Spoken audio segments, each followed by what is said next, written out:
This message is sponsored by Greenlight. With school out, summer is the perfect time to teach our kids real-world money skills they'll use forever. Greenlight is a debit card and the #1 family finance and safety app used by millions of families, helping kids learn how to save, invest, and spend wisely. Parents can send their kids money and track their spending and saving, while kids build money confidence and skills in fun ways. Start your risk-free Greenlight trial today at greenlight.com/Wondery. That's greenlight.com/Wondery. From the waters of Lake Erie. It was raising flags. He said, there's no way that fish should weigh 7.9 pounds. It's just not big enough. To a nondescript office building in Richmond, Virginia, home to a $700 million fund for children with special needs. If there were a cliche list of how to blow money that you just stole very quickly, this guy did all of them. To the ski slopes of Salt Lake City, where a former Olympic snowboarder landed on the FBI's most wanted list.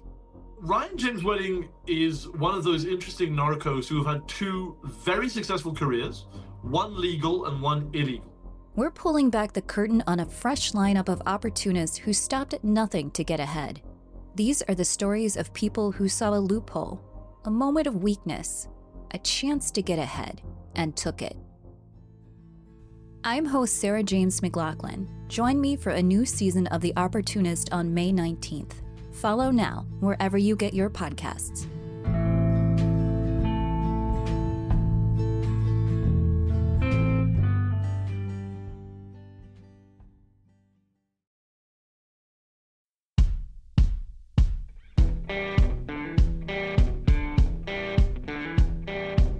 I'm Brett.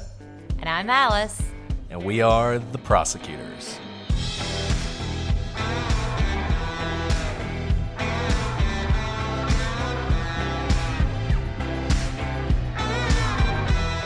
Today on the Prosecutors, we review some alternative suspects in the West Memphis 3 case.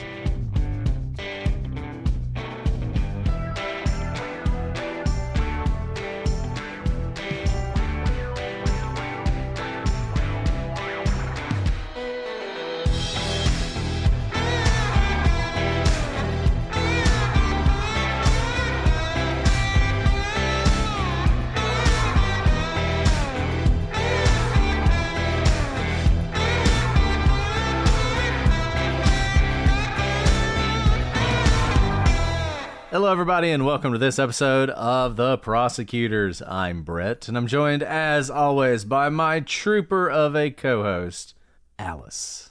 Hi, Brett. Trooper. Hi. Because you know what?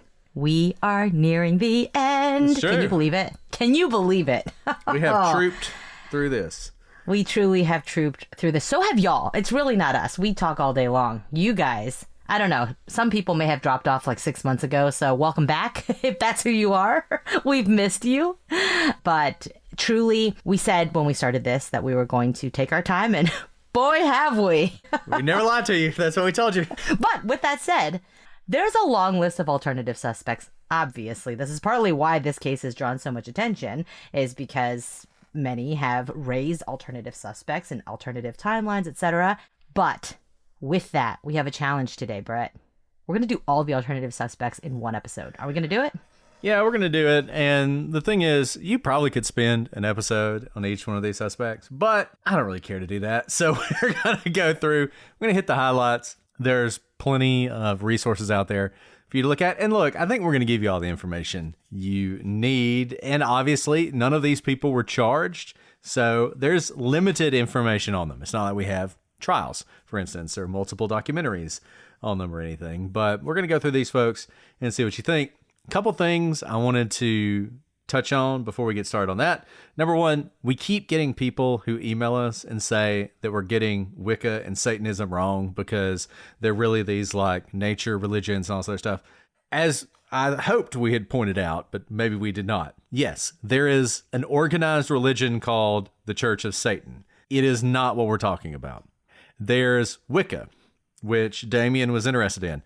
That's not what we're talking about. I'm not telling you that the authorities in 1993 were that discerning that they would be differentiating between Satanism, its various parts in Wicca. But what we're talking about is this idea that there are these self-styled Satanists, people who worship Satan, like not Satanism, the religion, but worship the devil from Christian theology.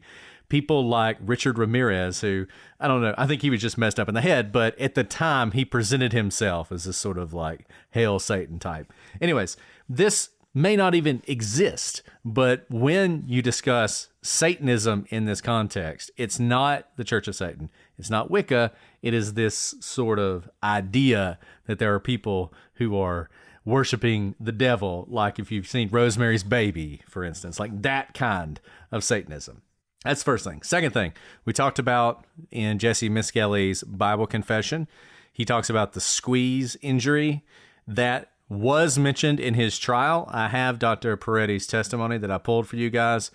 He says, well, these injuries could be from oral sex. They could be from also a squeeze, a very tight squeeze. So it's possible that Jesse Miskelly got that from that line of Peretti's testimony. One thing I want to point out, though, if you think that Jesse Miskelly in his Bible confession is just pulling from things he learned in the trial and using it to craft his confession, when he mentioned that one of the boys was beaten by a stick, the police actually asked him, was it one of the sticks introduced at trial?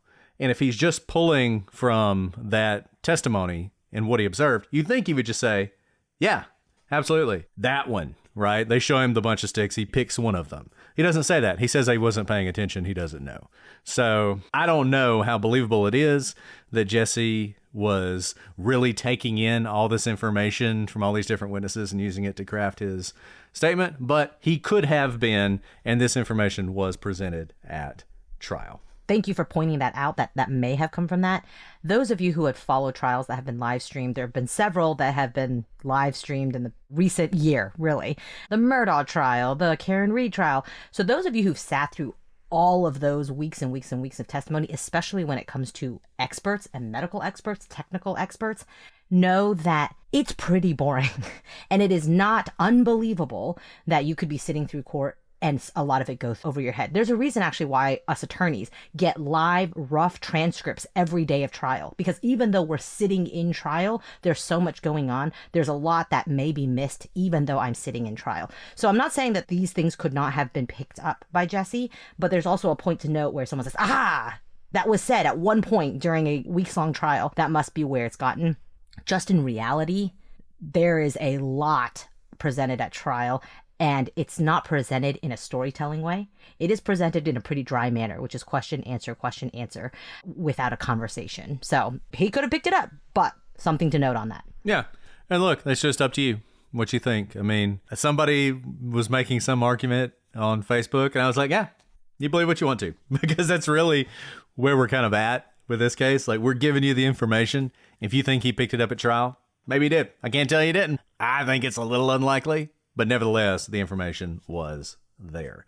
Okay, alternative suspects. Let's get into this, and let's start with a name that you have heard many times, one that you haven't heard, but a name that you've heard many times that takes up a lot of space in the alternative suspects, and that's L.G. Hollingsworth and his friend Richard Simpson. So police were interested in speaking to these two soon after the murders. On May 16th, the West Memphis police and police in Kentucky attempted to locate the two men before realizing they were headed back to West Memphis. So shortly after the murders, they had left the area and gone on this trip to Kentucky, I guess as part of some sort of ministry. And in fact, the vehicle Richard was driving was registered to Tri-State Word Ministries. Now, according to Charlie Suggs, who's someone who spoke to police, the two of them were devil worshippers. When their car was searched, police found hand tools, plastic ties, and handcuffs.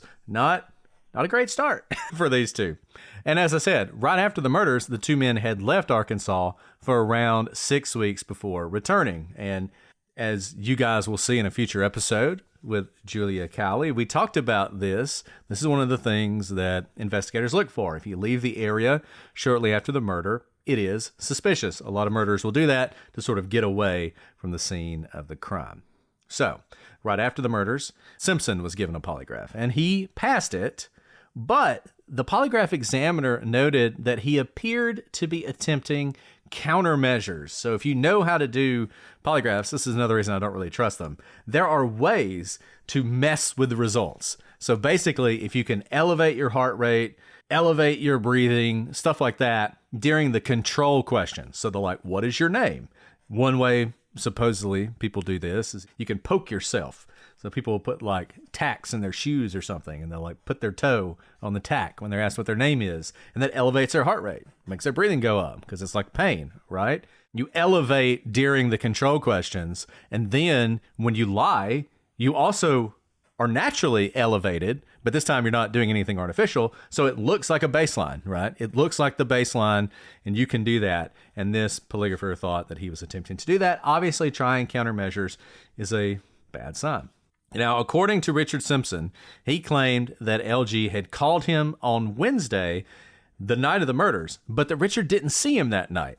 This was apparently confirmed by a Hungarian border, because this is the West Memphis 3 case. So, of course, there's a Hungarian border who was living with Richard Simpson. This guy's name was Laszlo Benyo. And according to everybody, LG then spent the rest of the weekend with Richard. Now, Richard was 49 and LG was only 17. And this caused the West Memphis police to speculate that Richard was contributing to LG's delinquency, but they didn't do anything about it. He was never charged. And that might be because Simpson also happened to be the city of West Memphis building inspector. I don't know that building inspector is a position of great authority, but nevertheless, he's this official in West Memphis. But the police are looking at him. They're looking at LG. On May 10th, the police confiscate a knife and sheath from LG. LG said that the last time he'd been in Robin Hood Woods was January or February of 1993. He claimed that he didn't know the boys and that he didn't know that they had been killed until his aunt told him. LG pointed the finger at Damien for the murders on May 11th, 1993. He told police that he was with Richard Simpson on Wednesday night from 5:30 to 9:30, the period that is important for the murders. He then went home and talked to Dominique Tier at around 10 o'clock about the problems she was having with Damien, because everybody's alibi involves talking on the phone with each other. The problem, though, is Richard had already given a statement to the police, backed up by Laszlo Benyo, in which he did not see LG that night, so his alibi doesn't hold water. I think it's worth just pointing out that we noted before that Vicky Hutchinson spending a lot of time with Jesse, who was 17 at the time, was a little bit strange, like him spending the night there. We have a 17-year-old LG Hollingsworth spending up to 6 weeks out of West Memphis, so like on a trip together with Richard Simpson at 49. I note this not necessarily to point fingers at guilt, but those are interesting scenarios and situations. And what have we said about when people lie to police? They may lie because they're trying to lie about their involvement in a crime, or they may lie because of some other thing that's totally personal that has nothing to do with the murders to cover up whatever's happening. I'm not saying anything may be happening. I'm just noting that these are interesting scenarios. Like, what are they doing for 6 weeks out of the state together? Why that night? So take it for what it's worth. There seems to be some lying about a potential alibi here, but also there are many factors that could be affecting what they're saying. I just want to point out, my understanding is they were supposed to be gone for 6 weeks. They weren't actually gone for 6 weeks because at some point they learned that the West Memphis police wanted to talk to them, and so they turned around and came back. And so, but where they were going to go for 6 weeks, same question applies. Right. So LG would later revise his story, kind of has to because it's been debunked.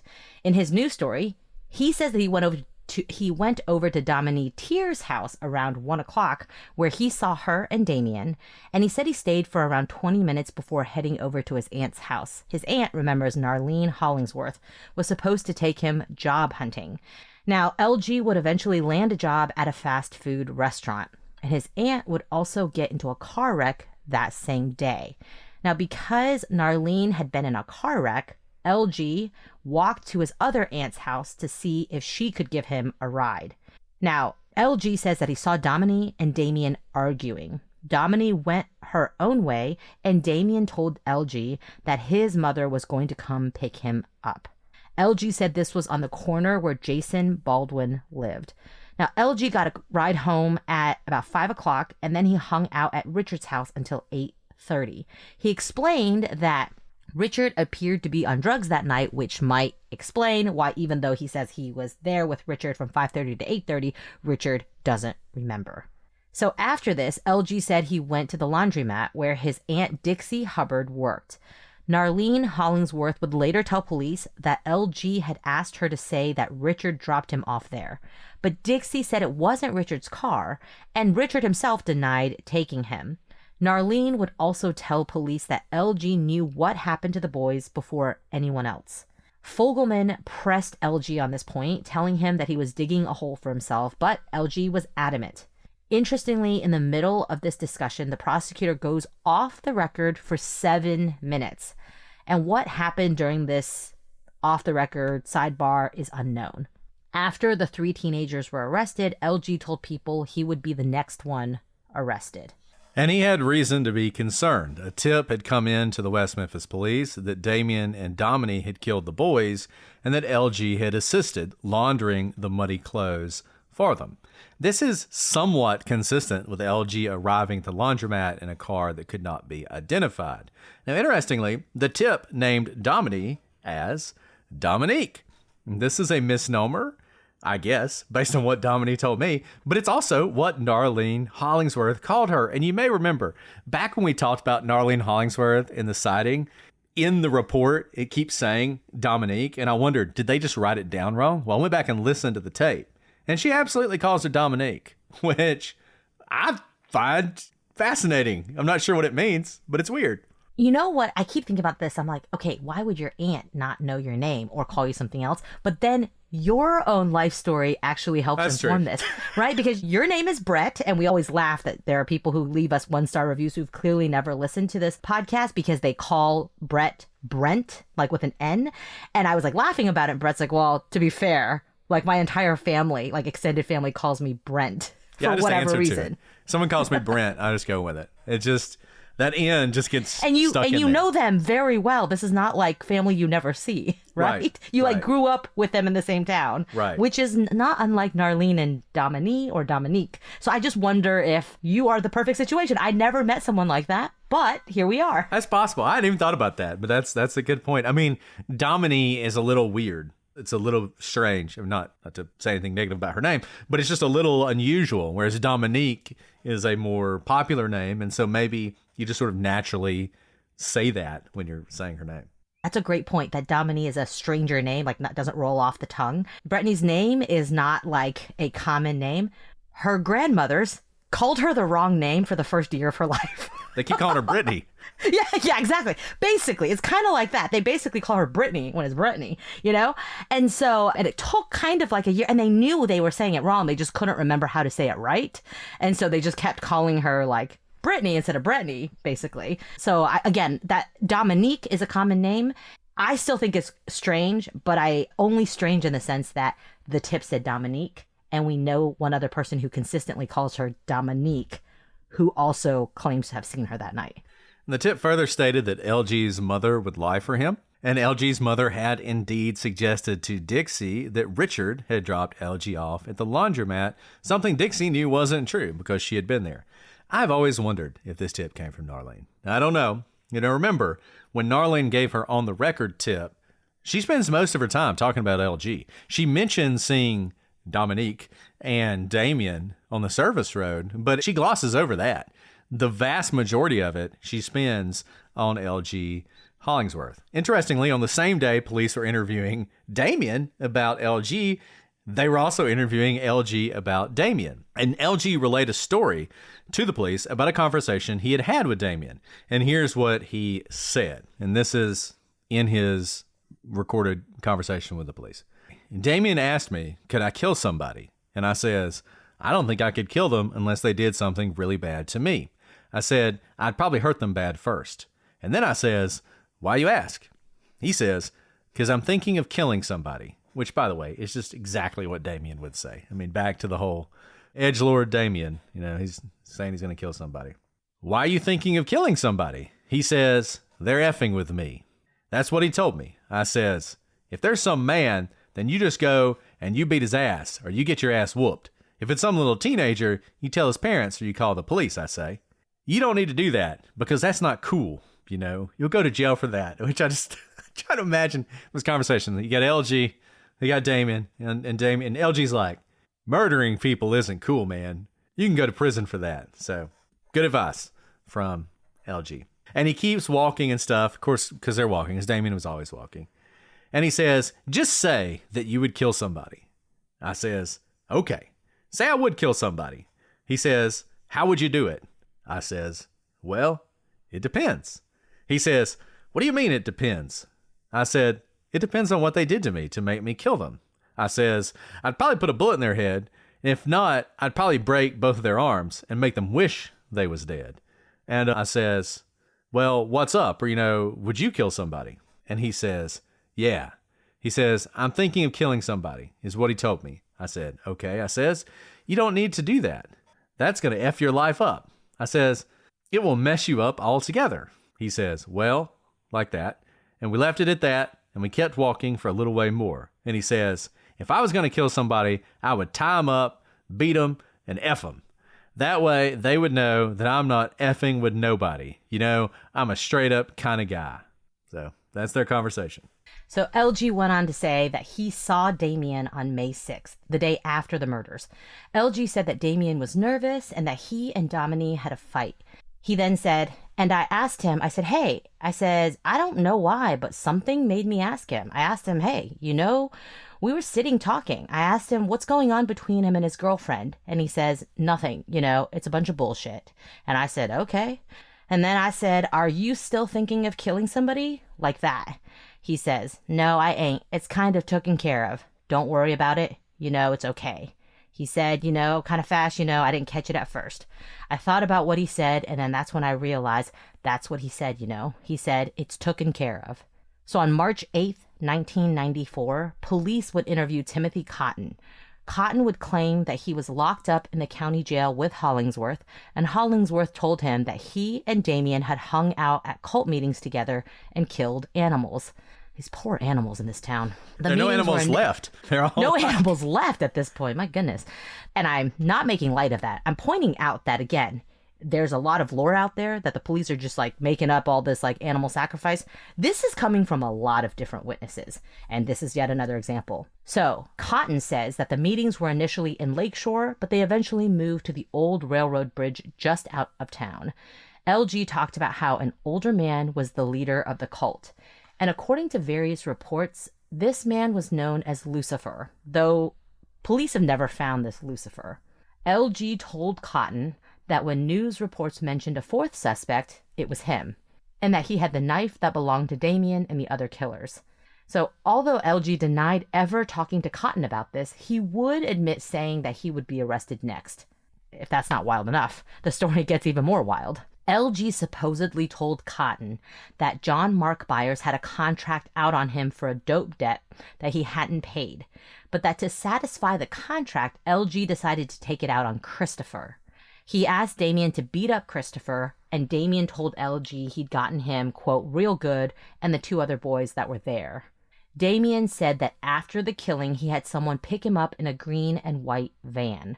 So the investigators who took this statement believed that Cotton was just looking for some sort of deal to dismiss his own charges and that none of this could be substantiated. Now, interestingly, John Mark Byers was involved in the drug trade and he had worked as an informant for the police. So that's not completely untethered to some type of truth. The fact that this interview occurred in March of 1994 is also a testament, though, to the police and their ongoing investigation of other suspects, and in particular, LG. So whatever LG knew, unfortunately, we can't follow up. He took everything he knows to the grave. He was killed in a car wreck on October 26, 2001. I mean, he was just 25 years old. And LG is popular. Remember, I asked Dominique about LG. They were cousins, and Dominique's position was there's no way LG was involved in this, that he said things he shouldn't say, but kind of like Jesse, he wasn't the smartest guy, and maybe he could be led to this kind of stuff, which I thought was interesting because, remember, Domini thinks the three who were convicted are innocent. That's an opportunity to say, yeah, it could have been him. Much better suspect than the West Memphis Three, but she didn't say that. She just said he wasn't involved. LG will be brought into some of the more salacious rumors, theories, whatever you want to call it, about Terry Hobbs as well.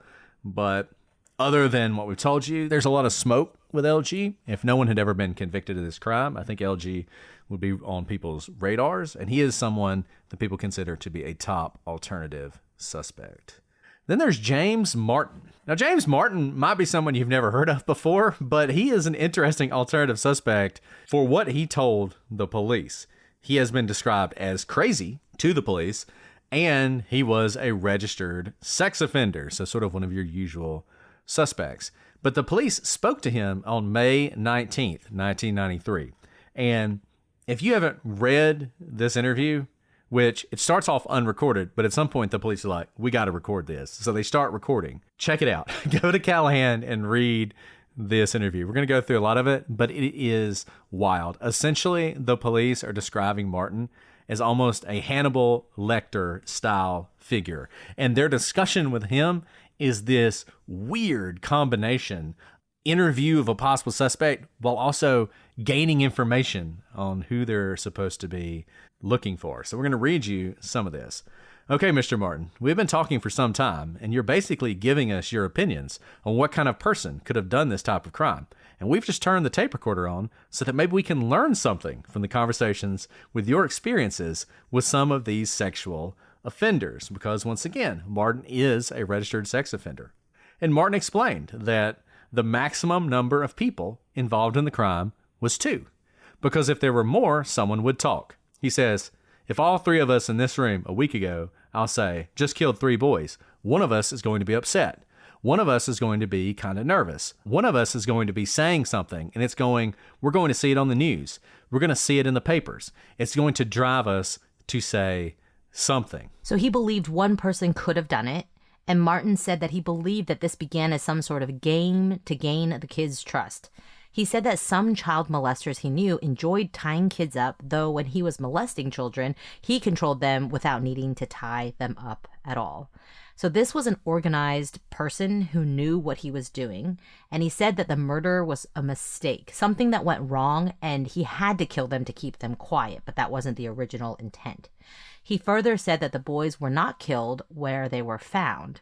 He said the killer was male, between 20 to 30 years, capable of transporting the boys, and that this killer lived within walking distance of the scene and he knew the area well. So that's pretty remarkable. Yeah. We're not talking about like a behavioral analysis unit special agent from the FBI. This is a child molester who's like saying how he thinks the crime was done. So while this is remarkable, it goes on. He says that the bodies were found in a ravine, I guess, or some form of place where they were covered with water. You had multiple people in search of these 3 boys and nothing was found. I mean, you're saying that they were beaten. My understanding is that they were beaten very drastically. I mean, almost brutally amongst the head and various areas of the body. There's going to be a lot of blood somewhere. Along the line, there is going to be some blood. I mean, no one's going to sit there and tell me you can take and beat up or bust the heads of 3 boys and all of them are going to sit up straight and the blood is just going to run out of their bodies. They were laid down somewhere, and somewhere they were going to fall off or they were going to be put in something. Now, a guy is just not going to bust these 3 boys and throw them right there. It's just not possible. He's going to want to move the bodies. If I had to take and I go by the area, thinking that my head, because if you have to think like this, man, you have to be a sick individual. And I was myself sick, so I can think like this guy. I would say the last person that sees him was somewhere around Goodwin. This place could be in the fields in that area, and this is within, say, 200 feet of where the bodies were found. You'll find the place where the murders took place. You will find the area. I would say that 90% of it would be in a secluded area. Yeah. And it makes a lot of sense. It makes a lot of sense. He's talking like And like we've been saying. He could be a behavioral analysis if he's not the one who did it. I mean, it really, seriously, it's like Hannibal Lecter. It's like they're sitting down with Hannibal Lecter and he's like laying it out for him. And he makes some good points. I mean, we've been assuming, and I think most likely the boys were killed there because why would you move them? It was kind of open. It was a pretty open place to commit a triple homicide. He's saying, no, you would have done it somewhere secluded. You would have done it somewhere very close by in a secluded part of the woods. Or there's this whole theory we're going to talk about when we get to theories that they actually were killed in the sewers and sort of the manhole theory. Anyways, that they're killed a few hundred feet away and then they're moved. And that all the evidence of the crime, the blood, DNA, hair, fingerprints, like everything you would find is somewhere else. And I guess what he's saying is by moving them, you're making it much more difficult on the police because they don't have the actual murder scene. So they're not finding the evidence they would expect. And the police initially, because there was no blood, like he's saying, thought this must have happened somewhere else. They eventually dropped that theory and went with, no, that would not have been the case. They would have been murdered here. But nevertheless, I mean, this guy, he's just laying this out for the police, basically putting himself in the position of the murderer, using his quote unquote experience as a child molester and telling them what they can expect. And like I said, you need to read this whole thing, but it keeps going. And we're going to read more of it to you. He says, I mean, if he was trying to molest these kids, he wants to be kind of a hidden scene. He don't want people to just walk up and say, what the hell is going on here? He wants that isolated location. When you take 3 individual boys, let's say that one of them didn't want to participate. So the person, they're trying to coerce them. They're starting to get upset. The child starts to get upset. Well, naturally, to say that if one child gets upset, the other one starts to get upset because now the children can feel remorse where the perpetrator can't. He can't feel. He's molesting. He has no feelings. So let's say that 2 of the boys start to get upset and the guy is trying his best to calm them down. It's like, chill out. Well, he gets to be in a threatening situation. He feels to himself that, well, damn, if someone catches me what I'm doing, God, all molesters have stories. They're going to hang you by your balls. Your nuts are going to be cut off. You're going to be shot with a pellet gun. Somebody is going to beat the shit out of you. You're going to go to prison. You will be tormented for the rest of your life. So naturally, he's going to take an evasive action. He would probably most likely kill all 3 individuals. Guys, we are so excited to share with you our latest sponsor, Lola Blankets. These blankets are unlike anything you have ever experienced. If you're like me, I love nothing more than laying on the couch, wrapping up in a blanket, particularly when, it's a little cool outside, which I know it's summer right now, but the winter is coming, I promise. Nothing I love more than relaxing in a nice, warm blanket. And Lola blankets are unlike anything you've ever seen. They are, number one, huge. You don't have to worry about your significant other stealing the blanket away from you when you have a Lola blanket. There is enough for everyone. And these are the softest blankets you will ever experience. They are ultra soft, luxury, vegan faux fur, and a signature 4-way stretch that sets it apart from anything you've experienced before. And they are machine washable, double hemmed for durability, and they are flawless. You don't have to worry about them shedding even after repeated washes. They have tons of different colors and styles, anything that fits you, and it's going to become one of your go-to gifts. It's personal, beautiful, and something people actually use every day. It's so true. I love wrapping myself in a big blanket, and there is none bigger than Lola. They have over 10,000 5-star reviews, and once you feel it, you'll know exactly why. And there's a reason it's called the world's #1 blanket. This is truly next level. Lola Blankets has collabed with a number of amazing designers, but these limited editions go fast. So when they drop, you have got to run and get them because they sell out immediately. They come in ranges of sizes from large to extra large. I have the large, and it's perfect for cozying up solo or with all of my gaggle of kids. Lola has also made weighted blankets for calming therapeutic vibes, and don't miss their matching pillows. They look amazing, and you save when bundling. For a limited time, our listeners are getting a huge 35% off their entire order at lolablankets.com by using code Prosecutors at checkout. Just head to lolablankets.com and use code Prosecutors for 35% off. After you purchase, They're going to ask you where you heard about them. Please support our show and tell them we sent you. Wrap yourself in luxury with Lola blankets. You know what doesn't belong in your epic summer plans? Getting burned by your old wireless bill.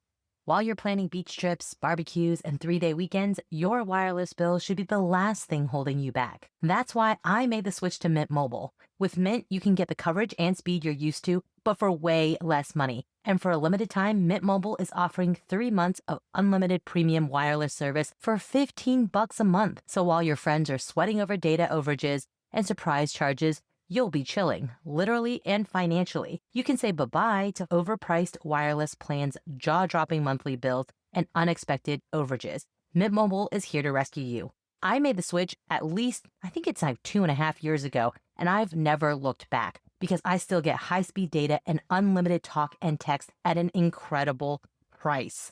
This year, skip breaking a sweat and breaking the bank. This new customer offer and your 3-month unlimited wireless plan for just $15 a month at mintmobile.com/prosecutors.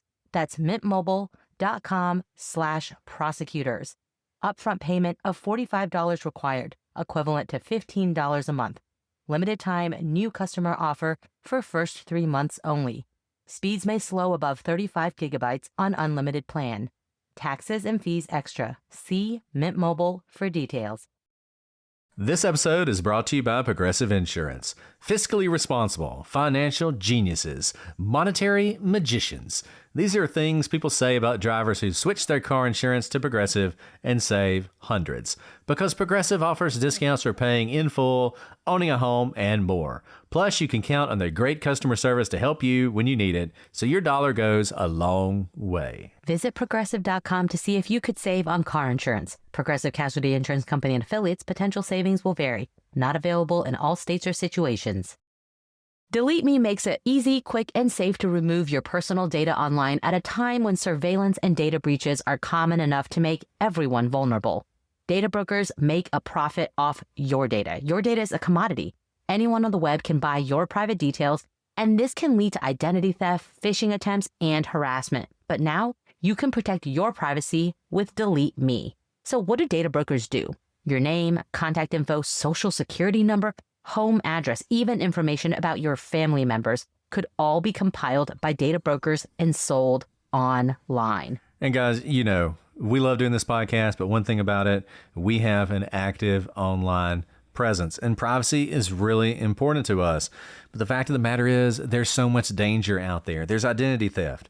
There's just straight harassment and doxing. And if it hasn't happened to you, you probably know someone who it has happened to. That's where Delete Me comes in. It can help. And now is the perfect time to take advantage of Delete Me's service.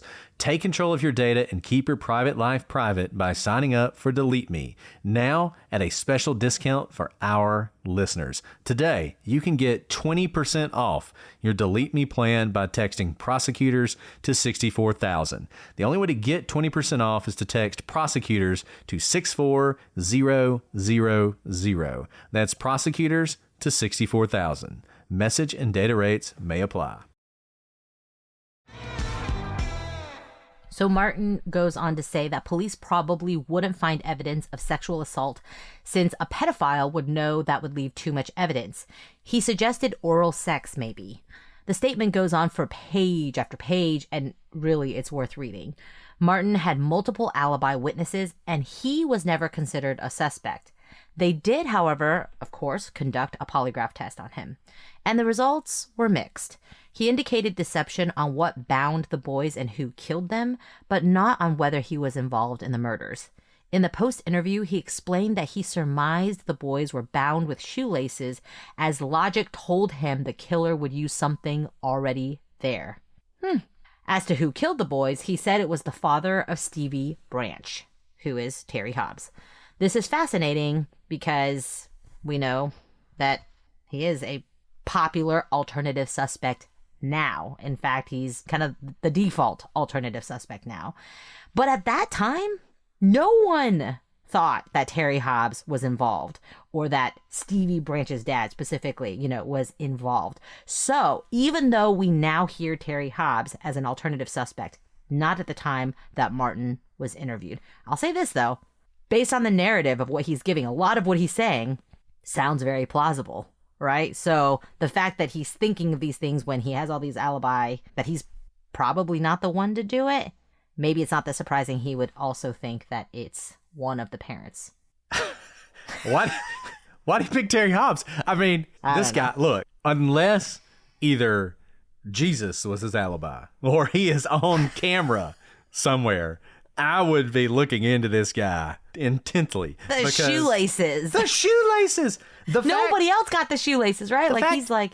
He doesn't tell them that. Then he fails the polygraph on how they were bound. And he's like, yeah, shoelaces. Duh. Like, it's just wild. Because, I'm sorry, that's not intuitive. That you would just intuit that they tied them with shoelaces. But he does.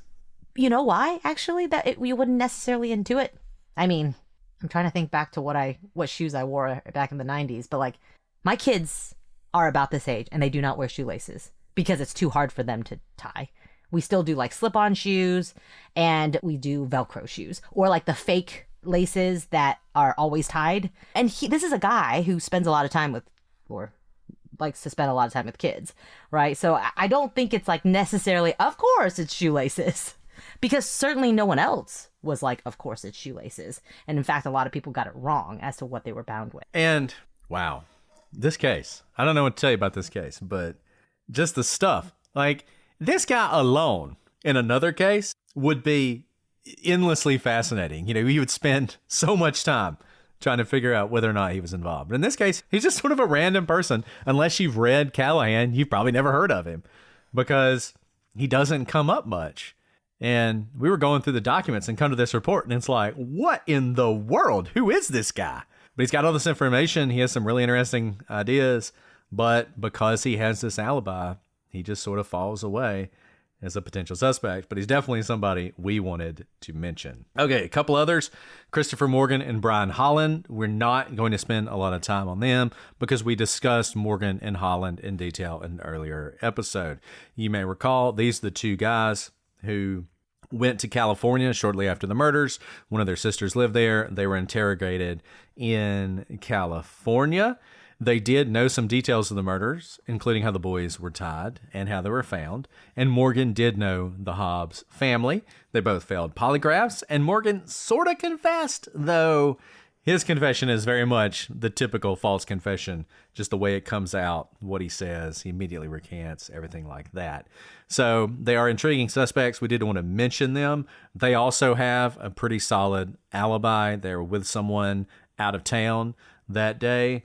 The police, even though they were interested in them, both because they left and everything else I said, eventually determined that they didn't have anything to do with it. And other than the things I mentioned, there's not a lot of evidence against them. Frankly, the thing that Morgan and Holland are most indicative of is the details that were in the public, right? Like, I can't point to you a place where specific details were like in the newspaper, for instance. But clearly, people were talking about some of this stuff. They knew exactly how the boys were tied. They knew it was wrist to ankle, which most people didn't know.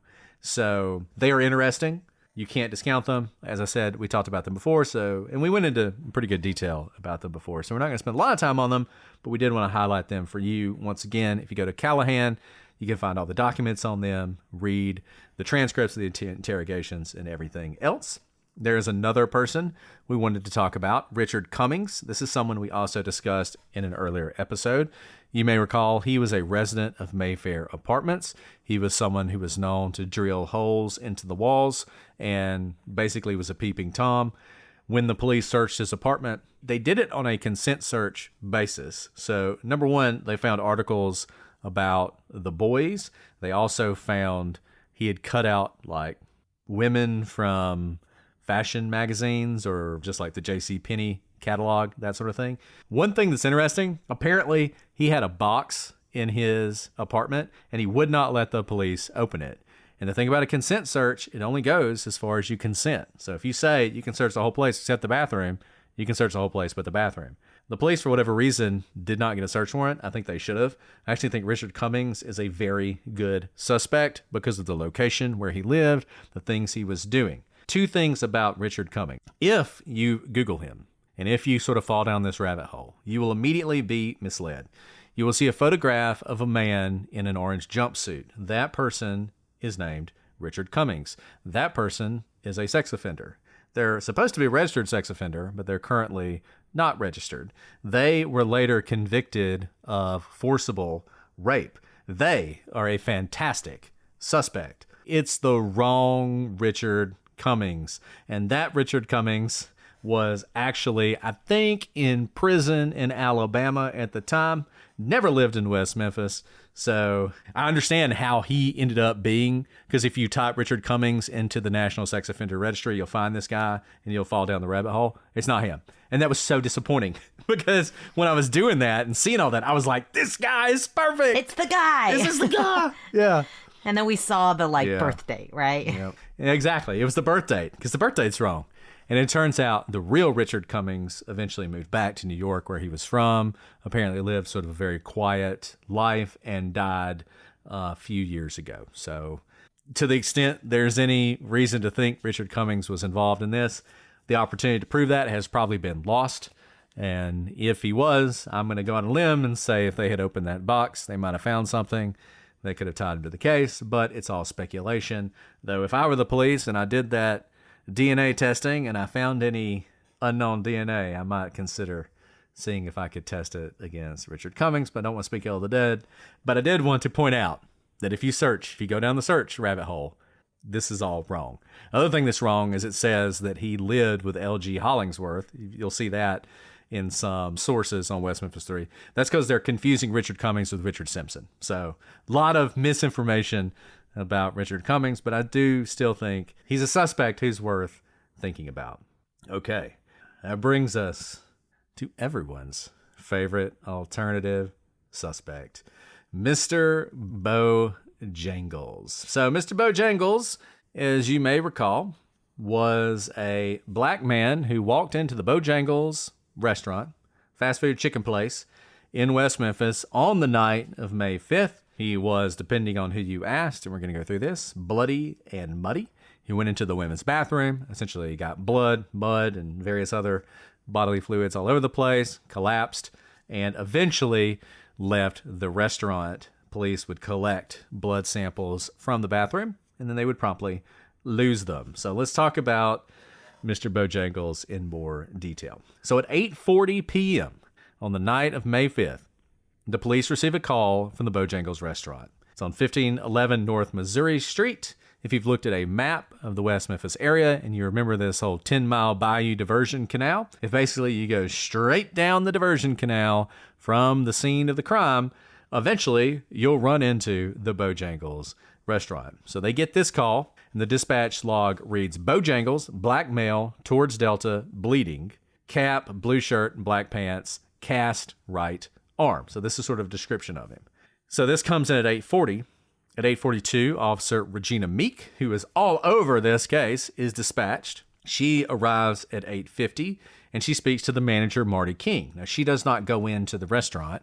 If you follow this case, it's like she was the only person on duty. I don't know what was going on, but she's the one who responds when they get the call from the families. She's later going to respond to an egging incident. She's going to the Bojangles. She goes to the drive-thru. She talks to the manager. She does not go inside. She leaves Bojangles at around 9. Now, it is not the case that she just leaves. She actually does spend several minutes attempting to look for the man. She heads south, which is the direction he is headed when he left the restaurant. But at 9:01, Meek does receive a call for service at a house that's being egged, 1004 Roy Pugh, and she arrives there at 9:04. Now, she's not going to find much there because apparently that house is abandoned, but I guess the kids picked a good one to egg. She does not return to Bojangles.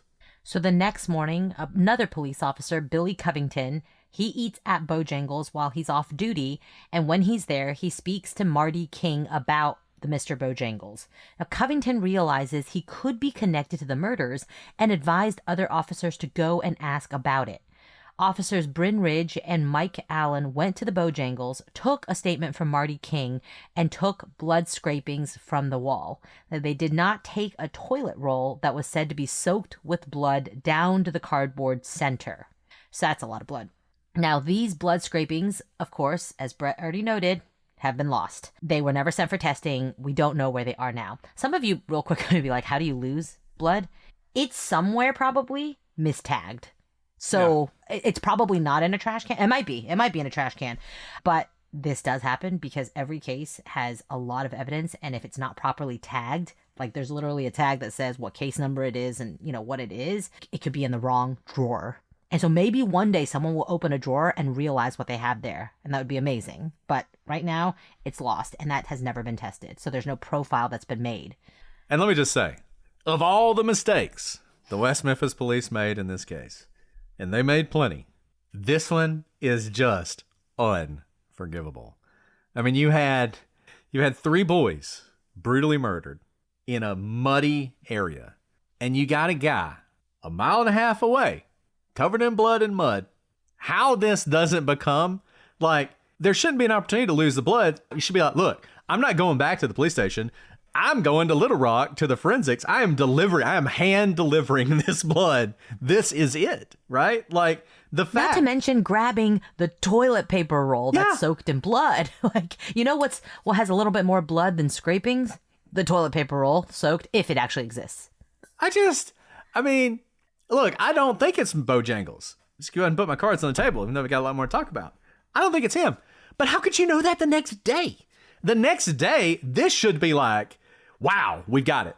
Like, this should be the red herring suspect that took up a bunch of time, and then you eventually realized he didn't do it, right? But there are some officers who always, till the end of time, will believe he did it. That would be what should have happened here. Like, I cannot wrap my head around how this was handled in such a just lackadaisical way. If this other officer, who just happened to be eating there, hadn't been like, wait a second, you're saying last night some bloody muddy guy wandered in here and there were those 3 kids killed? Like, they never would even shown up. Regina Meeks, apparently, who is involved in this investigation, who's showing up at the Byers house, who's showing up, who's like going into the woods and getting attacked by mosquitoes. She knows. And yet the next day she's not like, oh my God, I was at Bojangles. Like, I don't want to overstate this, but I just don't understand how this, I understand how evidence is lost, right? Like, I get that happens, and that's unfortunate when it happens. But this particular evidence about this particular guy, I don't understand. And that's a good point. I understand when something's lost because you've collected it and you don't know it's significant. And so years later, there's a new lead and you realize, wait a second, I have fingernail scrapings from that. I didn't realize that they clawed at their perpetrator. We have those. Oh no, it's been lost. I understand that situation. You know the blood is going to be relevant here. It's not like we're just going to take some blood scrapings and it might be relevant later. It's absolutely relevant. The only reason you're there is to see if that blood matches something that is at the scene. So this is a massive, massive screw up. And until or unless that's ever found, you can understand why Mr. Bojangles cannot be ruled out, like, definitively. It's out there. It would be great to have him ruled out because I do think it's a bit of a sideshow. So the Bojangles restaurant was located at 1551 North Missouri Street, which is 1.5 miles from the discovery site by the road, but actually only 3/4 of a mile west and then north, so technically northwest, via the Bayou Diversion Ditch. If Mr. Bojangles had walked there from the crime scene via the road, it would probably have taken a similar amount of time to walking via the bayou, despite being 3/4 of a mile longer. However, no one reports seeing Mr. Bojangles walking between the two areas. So the bayou area is very muddy and hard to walk in, and it's hard to imagine anyone would have gone this direction. On the north side of the bayou, which is where the discovery site was, there are several drainage ditches, which he could have had to go into to cross. There's also a bridge that he would have to walk under, meaning going into the bayou itself. So the south side is easier to walk on, but that would mean Mr. Bojangles would have had to cross the pipe bridge back towards the neighborhood and then walk on the south side where there are a lot of people who could potentially see him. And so basically, when you're thinking about this, one thing I will note, occasionally people see the perpetrator. Think of Richard Allen and Delphi. People saw him walking back to his car. But there are certainly cases where we know people walked a great distance and just no one reported them. If he's walking along the service road or even along the interstate, even if, remember, it would have been dark by that point. So the call comes in at 8:40. So it would have at least been very dusky, even if it wasn't full dark. He's walking. People are driving down the interstate. They're not paying attention. Maybe people did see him and they just never called it in. The walking south of the bayou thing seems really just putting yourself out there, because basically you got to cross that pipe bridge, basically back into the neighborhood and then start the walk. It seems unlikely, but I do think you have to imagine that if he did this, he essentially murdered these boys, was very calm and collected, kept himself together essentially to hide them, and then kind of lost his mind. Like, he kept it together until he had finished the cover up and then kind of broke down, because otherwise, why would he be sitting in a public bathroom? Just think, he took all of that effort to cover it up, and now he's just exposing himself to the world in that bathroom. So maybe he would do something as foolish as walk on the south side of the bayou. It's hard to say, just kind of read his mind. So when he left the restaurant, he walked south, which again is back towards the neighborhood where the boys lived, which doesn't seem like it makes that much sense. His behavior is not really consistent with the crime scene. There's very little evidence left at the scene. There's almost no blood. Arguably, there is no blood, except what could be seen with luminol. The bodies and clothes were concealed, as were the bikes, so whoever this is did a lot of effort to conceal it. And then you have Mr. Bojangles, who's involved in the murder. He does all this effort to conceal the evidence, and then he's walking around bloody and bleeding and everything else. He's got the boys' blood on them. He's going to a public restaurant. He's going towards the neighborhood. It doesn't make a lot of sense. Moreover, when Marty King told him he was going to call the police, he didn't immediately leave. He didn't just like jump up and run out. He just kind of hung out there. And he's described as being disoriented. He's described as being confused. He's going into the women's bathroom. He's drawing attention to himself. None of this is consistent with the crime scene. It's much more consistent with someone who either himself had just been the victim of a crime, possibly, or, you're thinking about drugs, or thinking about transient, thinking about something. Or like mental that. episode. Exactly. Right. So the timing of this. We don't know exactly when Mr. Bojangles arrived at the restaurant. King didn't see him come in. So he goes into the restaurant, he goes into the bathroom.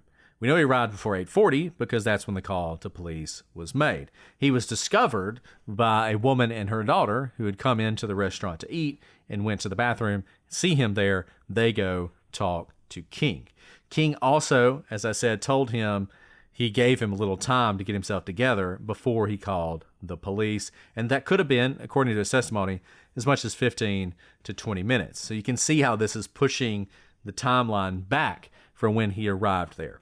Call goes out at 8:40. There's some period of time when he's not noticed.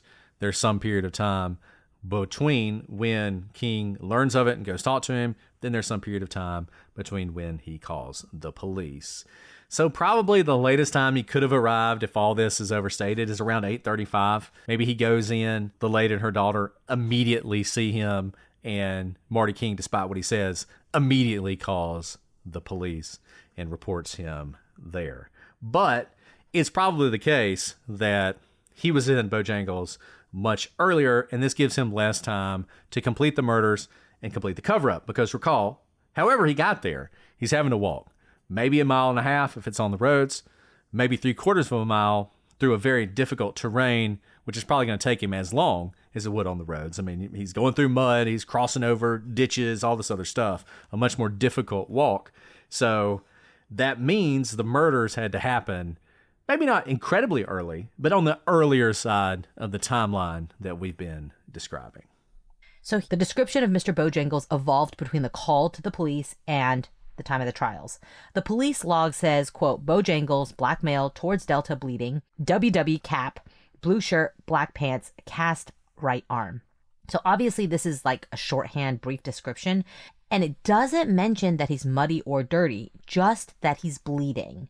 Marty King's description the next day describes Mr. Bojangles as follows, quote, black male was found in the ladies' room bleeding from the arm.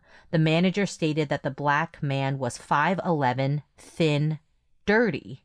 So, King said at Eccles and Baldwin's trials that he did tell these detectives, who were, of course, Bryn Ridge and Mike Allen, that he was muddy. But the notes only say that he's dirty. The other thing I'll point out is this cast on his arm, which is mentioned in that first report, but then sort of falls away. Then you have bleeding from the arm. Two things about that. The first would be, if he has a cast on his arm's even less likely to have committed this crime, right? I mean, you got 3 boys. It's going to be hard enough as it is. If one of his arms isn't working, that's going to be tough. But note, the subsequent descriptions describe him as bleeding from the arm. I often wonder if he didn't have a cast. I kind of wonder if he actually was shooting up. If he was shooting up and what was described as a cast was really like a sling, or maybe even he had wrapped something around his arm so that he could get the vein. Then he injects himself. It bleeds. That's where the blood from the arm goes. That's why he's disoriented. And that really all we have here is someone who is high on some sort of drug, and that's why all this is happening. Obviously, this is all speculation. It's hard to say. This is all we have. And I know people are fascinated by this guy. Unfortunately, because of the steps taken by the police now, 30-something years ago, unless you get some sort of DNA hit, we're never going to know any more about Mr. Bojangles. Yeah, the description of being like thin and dirty, I can see later on morphs to muddy, but it may be if he is in fact maybe transient or a drug user who is not in his right mind, you can see that he may absolutely be dirty, and that could even be mistaken as muddy after the fact. But note that muddy isn't written anywhere in the description of him, at least the day of the call or the morning after. So, just briefly on John Mark Byers, obviously people have pointed to him as a possible suspect. He was Chris Byers' stepfather. We have talked about him in detail before and all the reasons that we don't think that he's involved here. When we go through theories, we'll talk a little bit more about that as well. I will just say this. The reason that people thought he was involved was almost entirely because of Paradise Lost and The Devil's Knot. He was a popular suspect for a brief period of time when people were doing bite mark analysis and everything else. He was a stepfather. He was the disciplinarian for Chris. His wife would end up dying under somewhat mysterious circumstances, though it seems pretty clear she had some sort of drug overdose. He eventually would become a big defender of the West Memphis Three, and really at this point, almost no one thinks he was involved, almost entirely because he's a supporter of the West Memphis Three. But if you actually look at the evidence, you'll see the timeline just really doesn't line up for him. As I said, we discussed him previously, so we're not going to go into a lot of detail about him now, but did want to just note he was someone who at one time was a popular alternative suspect, but he has fallen away largely in favor of the other stepfather involved in this case, Terry Hobbs. And I will just say one thing about Michael Moore's father. If you don't know anything about this case, you may wonder why we never mentioned him and he's never discussed. He was a long-haul trucker. He was gone. He wasn't in West Memphis that day. In fact, he didn't get back until the next day. Impossible for him to have been involved in this. He absolutely is not involved, so we don't even have to worry about him.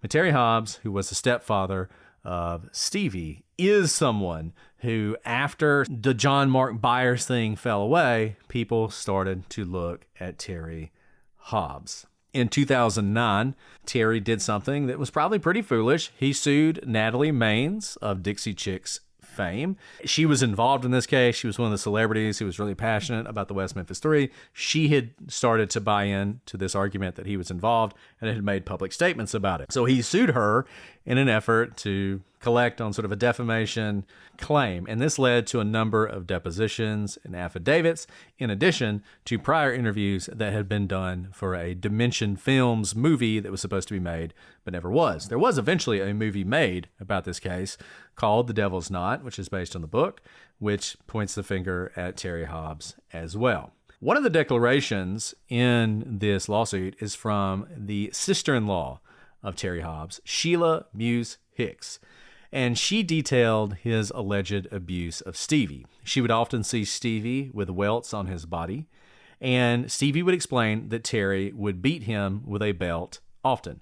According to the affidavit, quote, he said that his dad made him play dead cockroach. He said whenever he got in trouble, quote, Terry makes me lay down on my back on the floor and raise my arms and legs in the air, and when I have to put them down because I get tired, Terry whoops me.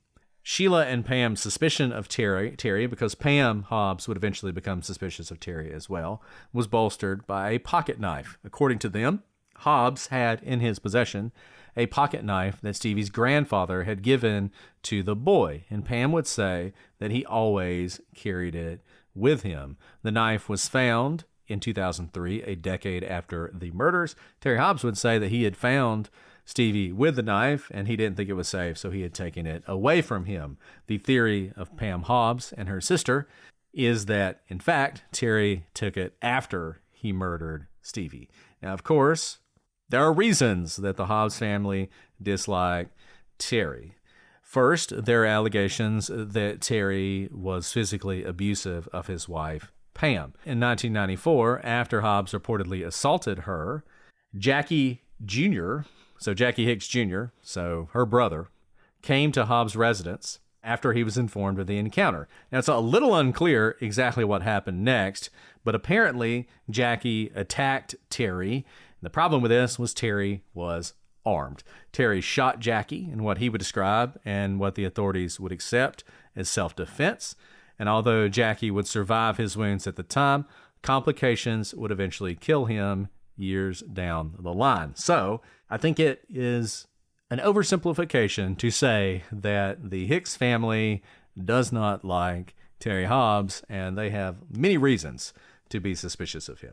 So the chief evidence against Hobbs is a hair that's found in the ligature binding of Michael Moore. The hair has not been definitively matched to Terry Hobbs, so it can't exclude him, but it also can't exclude 1.5% of the population, which is how DNA matching works. So, in other words, it can't exclude 4.5 million Americans or 450 people in a 30,000 population of West Memphis. It doesn't exclude Hobbs, but it also doesn't exclude quite a lot of people. Now, there's also a hair in the woods that can't exclude Terry Hobbs's friend David Jacoby.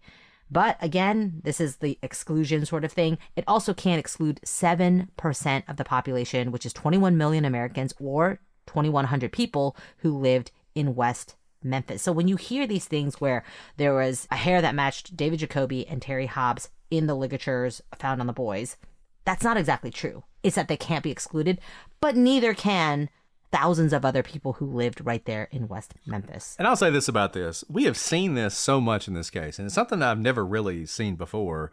So many DNA tests that are not definitive. So here we have 1.5% of the population.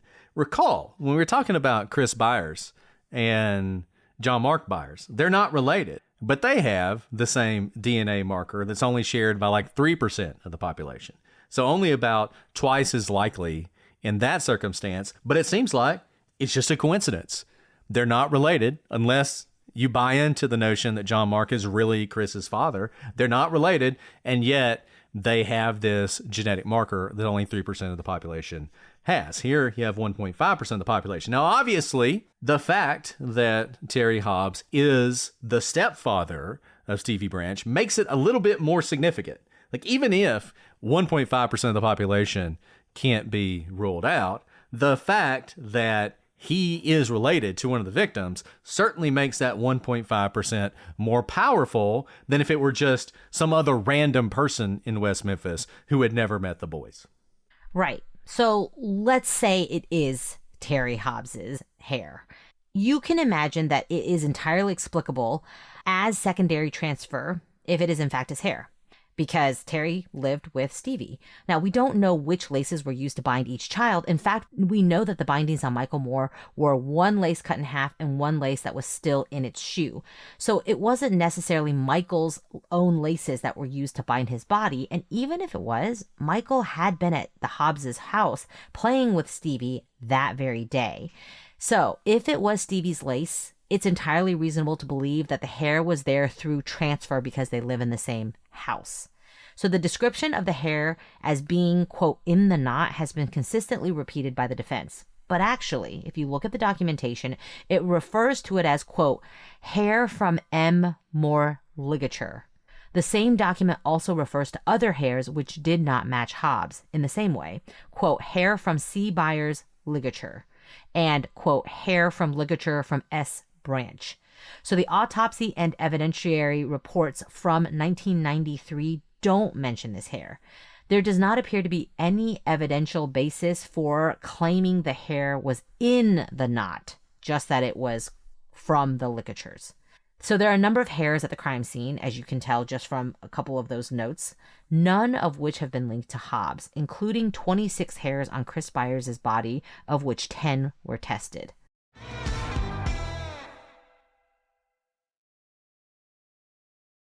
Guys, I don't know about you, but it is a busy time in our household. School is starting again. We got 2 kids going one place, 1 kid going another. Everything is so busy. Everybody is so busy. And the last thing I want to do is figure out what in the world are we going to eat tonight, and what are the kids gonna want to eat. And that's why I love Cook Unity. Cook Unity was made for adventurous eaters with countless global cuisines from 160 award-winning chefs. You can explore an ever-expanding menu of small batch meals, all tailored to your lifestyle, dietary needs, and cravings. Get ready to eat meals delivered directly to your door by going to cookunity.com/prosecutorsfree or entering code prosecutorsfree before checkout for free premium meals for life. And you will see the Cook Unity has a roster of all-star chefs that includes Food Network alums, James Beard Award winners, and acclaimed restaurateurs. And the best thing for me is you get a balance of bold flavors and nutrition in handcrafted meals, which are freshly prepared, delivered to your door, and never frozen. I love to eat. My kids love to eat, but honestly, it gets exhausting having to think of new creative recipes that my whole family loves. Enter Cook Unity. I loved their Indian butter shrimp curry the other day. My kids, maybe not as adventurous as me, but they absolutely loved it. I was so excited that the meals are delivered fully cooked, and I can heat it in as little as 5 minutes in the oven or microwave. Absolutely a time saver when I'm working full-time, podcasting full-time, and also my kids are running around to all their activities. Get what you're craving. Try the freshest, best-tasting meal delivery made by your favorite celebrity chefs. Go to cookunity.com/prosecutorsfree or enter code prosecutorsfree before checkout for free premium meals for life. That's free premium meals for life by using code prosecutorsfree or going to cookunity.com/prosecutorsfree. Terms and conditions apply. Go to cookunity.com for details. As y'all know, we got kids all over the place, and we want them to be healthy and happy. And we want them to get all the vitamins and nutrients they want. And that's where Hiya comes in. I have to tell you, typical children's vitamins, they're basically candy in disguise. They are filled with 2 teaspoons of sugar, unhealthy chemicals, and other gummy junk that growing kids should never eat. And that's why Hiya was created. It is the pediatrician-approved, super-powered, chewable vitamin. It's formulated with the help of nutritional experts and pressed with a blend of 12 organic fruits and vegetables, then supercharged with 15 essential vitamins and minerals, including vitamin D, B12, C, zinc, folate, and many others to help support immunity, energy, brain function, mood, concentration, teeth, bones, and more. You guys know I have 4 kids, and getting them to have all the essential vitamins they have in a day can be really exhausting, which is why I'm so glad that they actually love Hiya vitamins so much that they remind me that they have to take it every day. And they come in these glass bottles with stickers to personalize it. So all my kids have personalized it with their names, with stickers that match just for them. Every night, including tonight, they said, "Mom, don't forget we get our Hiya vitamins." And I also recommend checking out their new Kids Probiotic and Nighttime Essentials. We've worked out a special deal with Hiya for their best-selling children's vitamin. Receive 50% off your first order. To claim this deal, you must go to hiyahealth.com/prosecute.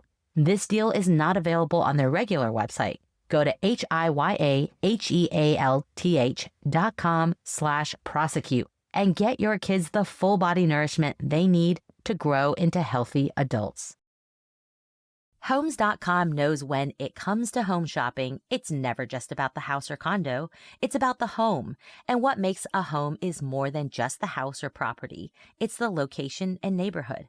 If you have kids, it's also schools, nearby parks, and transportation options. That's why Homes.com goes above and beyond to bring home shoppers the in-depth information they need to find the right home. And when I say in-depth, I'm talking deep. Each listing features comprehensive information about the neighborhood, complete with a video guide. They also have details about local schools with test scores, state rankings, and student-to-teacher ratio. They even have an agent directory with the sales history of each agent. So, when it comes to finding a home, not just a house, this is everything you need to know all in one place. Homes.com. We've done your homework.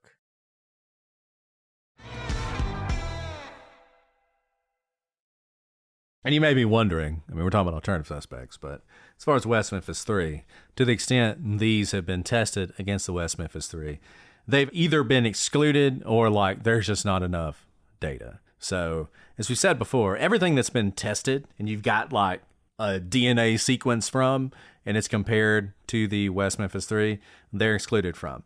With a few exceptions that we've discussed. I mean, we talked about the blood on that necklace. We talked about the blood on Jesse Miskelly's shirt, which once again, these are all examples of this just coincidence that Michael Moore and Jesse Miskelly have the same DNA markers in their blood, right? So when they looked at that blood, they couldn't tell.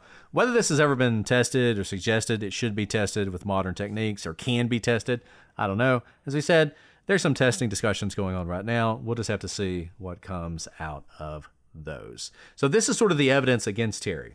The general notion that he was abusive. You also have this whole knot thing. We talked earlier about Jamie Clark Ballard and her sighting. She claimed she saw Terry Hobbs yelling at the boys, telling them they needed to go home.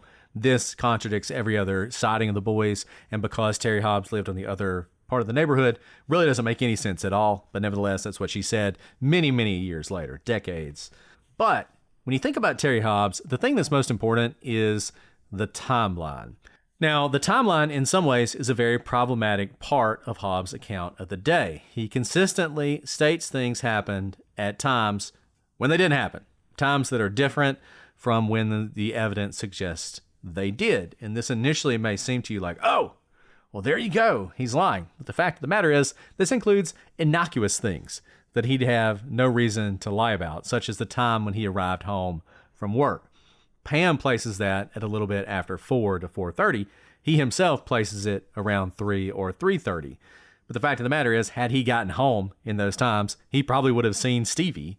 And had he got home just a little bit later, he probably would have seen Chris Byers, who was also there. The only way he would have missed both of them is if Pam's right, and he actually gets there a little bit after 4. You may wonder, well, how is he getting all these times wrong? I mean, it was only a couple days after when he was interviewed by police, which would make sense. And, you know, if you had a police department who, when they found blood from someone the day after a triple homicide, had taken it seriously enough to immediately test it, they probably also would have done something as simple as, I don't know, taking the stepfather in to just get a statement from him, not even interrogate him, not polygraph him, just get a statement from him. But that didn't happen.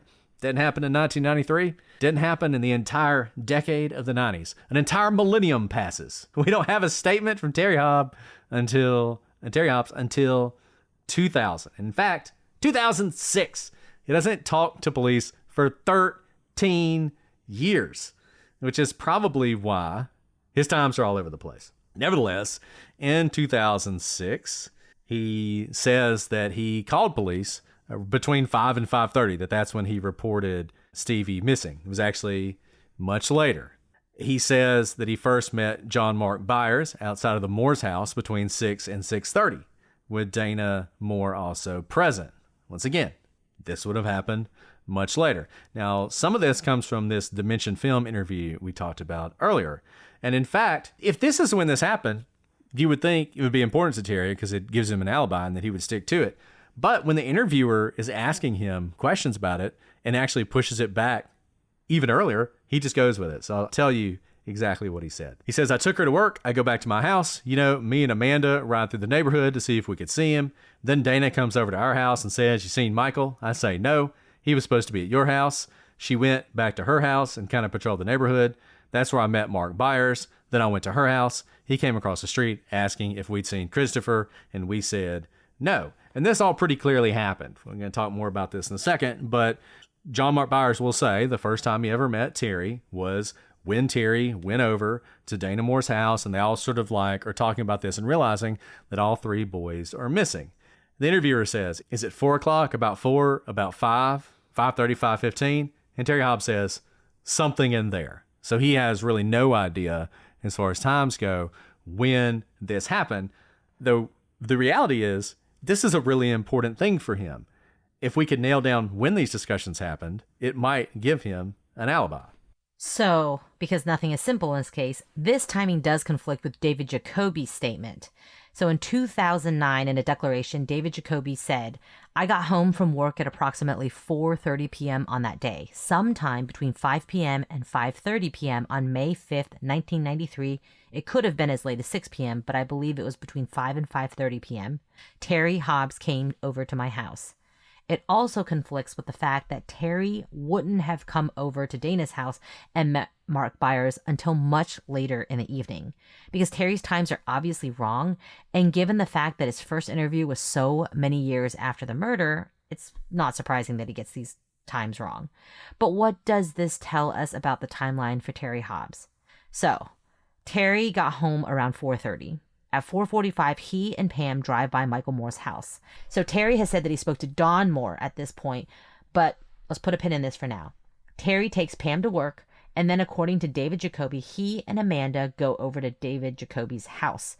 Given that Pam had to be at work at 5, we can imagine that he's at David Jacoby's house around 5:15, which is consistent with David's statement. He then stays around an hour or so, and at that point, Terry says he's looking for Stevie. So assume he leaves Amanda at David's at 6:15. He then goes over to John Mark Byers' house when Regina Meeks is leaving sometime shortly after 8, say 8:30, to be safe. So that gives Terry between 6:15 and 8:30 to go out, find the boys, kill them, cover up, get back home, clean up, and then go over to John Mark Byers' house. That's a pretty good chunk of time, more than most of the accused would have. So this works best if we ignore the Christopher Wall sighting of the boys at 7 o'clock and assume a number of 6:30 sightings are their last sightings. And Terry has the information that the boys are out riding bikes. So that does seem pretty significant, right? Well, it does. And many people believe this is strong evidence that Terry's one of the only people with the opportunity to commit this crime. But it's not that simple. First, to the extent it matters, Terry almost certainly didn't speak to Don Moore when he and Pam drove by. So in Pam's description of the drive-by, she doesn't mention anyone being home or seeing anyone. And this is supported by Don Moore's recent statements. According to Don's interview with Bob Ruff, Dana Moore wasn't home after school. Dana and Michael dropped their stuff off, and Michael went out over to Stevie's. Dana left and went to Kim Williams' house. And at that point, no one was at the Moore home. And they probably weren't there at 4:45 either. So remember, while Don is with Kim Williams, Michael and Stevie show up. And they ask if they can go to Robin Hood Woods. So just recall, just as you're putting this to your mind, they get home after school. Nobody's home. Drop their stuff off. Then she goes off to her friend's house. Michael is going to go over to Stevie's house, which is all the way across the neighborhood. He is then going to talk to Stevie's mom. He's going to beg her to let Stevie go with him. She's going to agree. At that point, they go out and they're playing. Well, at some point, Stevie knows where his sister is. So he goes over to Kim Williams' house and he asks Dawn if they can go to Robin Hood Woods. And they say, look, there are bike trails in the woods and we have a clubhouse over there. This clubhouse thing comes up a lot. And she says they can go. So immediately after she says this, Kim's like, you really gonna let them go over there? And Kim starts telling her all those stories about how there's devil worshippers over there and people do drugs over there and all this other stuff, right? So they then go after them. They're going to try and catch up with them and say, hey, never mind, you can't go. This is when they sort of go over to the woods. They see those other teenagers. One of them asks her if she wants a shot. She kind of freaks out, right? At this point, she doesn't go home. She goes back to Kim's house and she stays there for a while. And it's only after that that she goes back home. And when she goes back home, at that point, Dana is either there or she arrives shortly after, and she tells her that Michael had gone into Robin Hood. Now, she says her mom wasn't that concerned about it at the time. She's not entirely sure of the time when she went back and first told Dana about this, but she said it was later in the evening. So it is highly unlikely that Michael made it to Stevie's house. And like I said, it's on the other side of the neighborhood, picks up Stevie, goes to Kim's house, speaks to Dawn. They go into the woods, they get chased by Dawn. Dawn goes back to Kim's house, hangs out a while, and then goes back to the Moore house all before 4:45, which is when Terry Hobbs would have gone over. So Terry has said he talked to Dawn, but I don't think he did. I think this is just another thing that he is remembering. And in fact, the interaction between the Moores and Terry was much later in the day. It was in the 7 o'clock hour. So here's how Dana describes this interaction at trial. What time was it when you reported this to the police? 8:10. Okay, had you been looking before that? Yes, sir. Okay, tell me where all you had looked. All around and just in that general area, and then over there by Pam Hobbs' house. Now, in her testimony, she doesn't mention seeing Terry, and she's not asked whether or not she saw him. But John Mark Byers will confirm that she did. In his May 19th statement, he recounts the conversation they had with officers on May 5th. And here's what he says. The police officer, if I'm not mistaken, asked Dana, how long have you been looking for your little boy? And she told her, well, for the last hour and a half. And she said the branch, Stevie branch, which is, Mr. Hobbs, she said, Terry, which is Stevie's daddy, had been looking for him since about 5 o'clock, 4:30, 5 o'clock. Now, this, of course, is true. Terry had been looking for Stevie since he and Pam had gone by Dana's house earlier. But Dana couldn't know that. The only way she would have known that if she had spoken to Terry. And Dawn confirms that's exactly what happened. So Dawn tells Bob Ruff that they were coming from the branch house when they went to John Mark Byers' house. And then Terry came shortly thereafter to John Mark Byers. Terry would say the whole reason he went to John Mark Byers is that he'd spoken to Dana and knew she was going over there, and he said he would follow. Now, of course, when he tells this story, his time is woefully off as usual. And Dana will confirm in this interview that she saw Terry at his house. Now, her memory isn't perfect on this point, and she can't remember exactly the time that this would have happened because no one's memory is perfect 30-something years later. But given everything else, we can surmise that this happened in the 7 o'clock hour. And one thing that she says is that they didn't really start looking for Stevie until much later in the day, as it wasn't unusual for Michael to be out and about. So what does all of this mean? Regina Meeks was at Terry's house between 8:08 and 8:29 p.m. Dana arrived while Regina Meeks was there. Terry arrived as she was leaving. So if Dana went by Terry's house before going to John Mark Byers' house and spoke with him for some period of time, then that means Terry is at least partially accounted for in the 7 o'clock hour. We don't know how long Dana was there, when she arrived, or when she left, but we do know that Terry was there. And when she saw him, presumably, Terry wasn't covered in blood or displaying any signs of having just killed the boys. So this narrows the time when Terry could have committed the crime considerably. Now, it still allows a gap, but a much shorter one. Remember, if the boys went into the woods at 6:30, then presumably some period of time passed between when they did that and when Terry would have found them. So say Terry finds them at 6:45. He probably needs to be back at his house by 7:30 to be presentable when Dana Moore shows up. That's not a lot of time. And recall, the Hobbs house was on the other side of the neighborhood at 1601 South Macaulay. So that's a mile to the Pipe Bridge. Walking is out of the question. It would have taken too long, and someone would have seen Terry, especially right after the murders, covered in blood, mud, all the things. So that leaves only the option of Terry driving to the crime scene, which means that Terry would have had to park somewhere, and no one reports seeing a vehicle parked anywhere near Robin Hood Hills. It also means that he not only had to clean himself off, but he also had to make sure the inside of his car was clean of any mud or blood that he would have tracked in from the crime scene.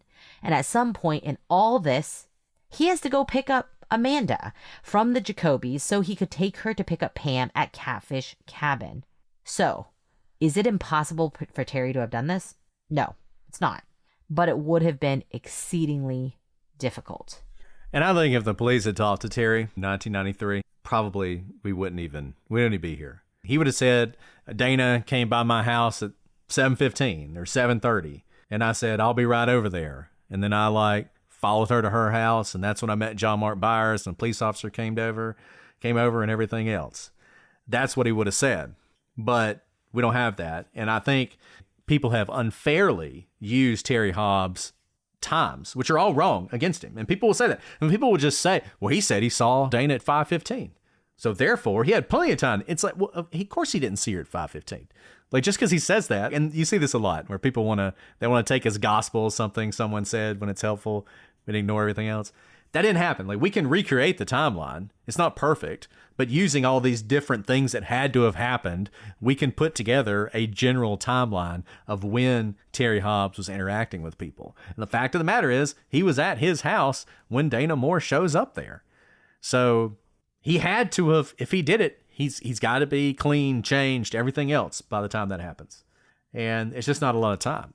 So obviously, Terry Hobbs is a critical suspect, and a lot of people think he's involved. And so next week, what we're going to do is we're going to talk to Terry Hobbs. We're going to talk to Terry Hobbs, and we're not going to do it alone. Julia Cowley of the Consult is going to join us, and she is going to help us to interview Terry in a way he's never been interviewed before and talk about his day to the best we can. It's, like I said, it's 30-something years later, and see if we can learn anything from him. And then after we do that, we'll have a bonus episode for all of you. You get 2 episodes next week where we talk to Julia, both about the interview with Terry Hobbs, as well as her general thoughts about this case, about the profile of the person who would have done this, and whether or not any of the people we have discussed fit that profile or not.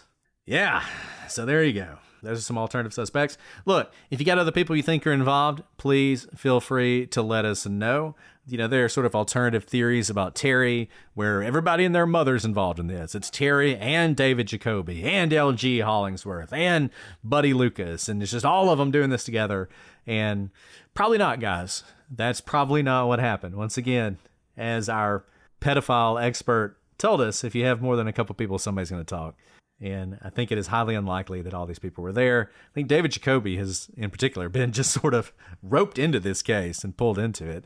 And people will say, as Alice was saying earlier, that his hair was found there, when in fact, his hair, his quote-unquote hair, is even less connected than Terry Hobbs. It's up there in percentages that would have allowed a lot of people.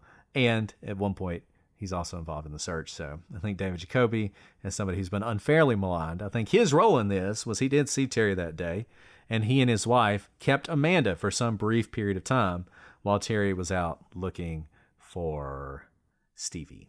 All right. Well, if you have thoughts, shoot us an email, prosecutorspod@gmail.com, @prosecutorspod for all your social media. Join us on the gallery to discuss this.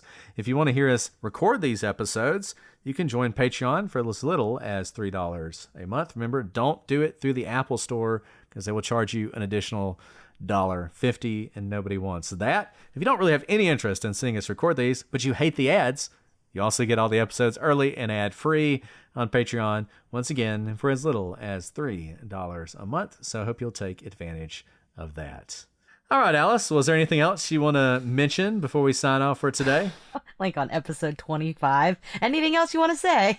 I think we've said a lot, and there is still more to say, but we are closing in. I thought this was a really good exercise because, again, 30 plus years later, there's just so much information that is just accepted as fact. And when you break down the timelines, it's really helpful to see what is actually fact and where things like muddy and bloody come from for Mr. Bojangles. Sounds like he was certainly bloody. Muddy? A little bit more questionable. So, no, thank you guys for following through this with us. We are nearing the end, and it's going to be, it's been a wild ride, and it's only going to continue. And I will note, this is only episode 21, so not 25. I know, but it's going to be 25. It looks like I'm thinking 24. I think 24 episodes is how long we're going to do. We've already changed the number. Used to be 1 of question mark. Now it's 1 of 24. We'll see. Might get 25. Who knows? But I think 24 is a good number. I would take 24 or 25. Either one of those works. So, okay. I like even numbers. Even numbers are great. All right. Well, you know, if you hate this case, we'll be doing a new one soon. So congratulations to you. Otherwise, we will see you next week for our interview with Terry Hobbs and our discussion with Julia. But until then, I'm Brett. And I'm Alice. And we are the Prosecutors.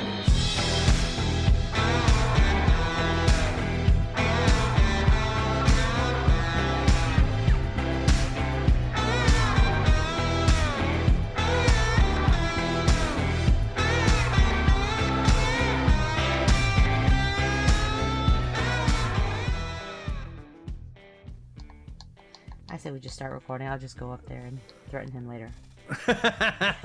Okay. Sounds like a plan. All right. This is parenting in real life. We got the spit up stain.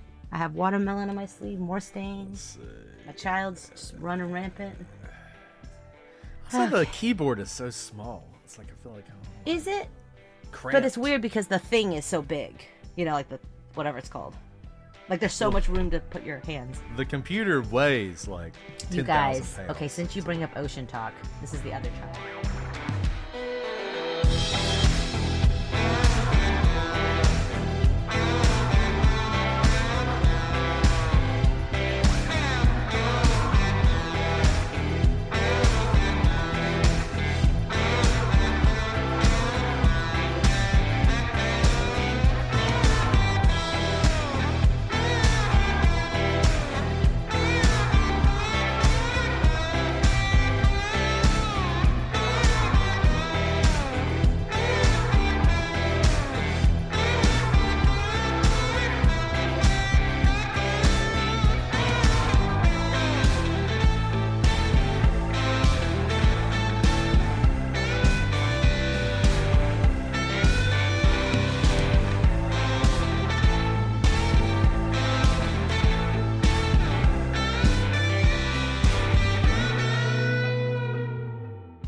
Shout out to the parents who have listened to Steve's Lava Chicken 1 million times in a row. I don't know what that means, but we've listened to it so many times, and even Brittany, who doesn't know what Minecraft is, runs around the house saying, "Chicken Jockey!" So, shout out to you parents, because...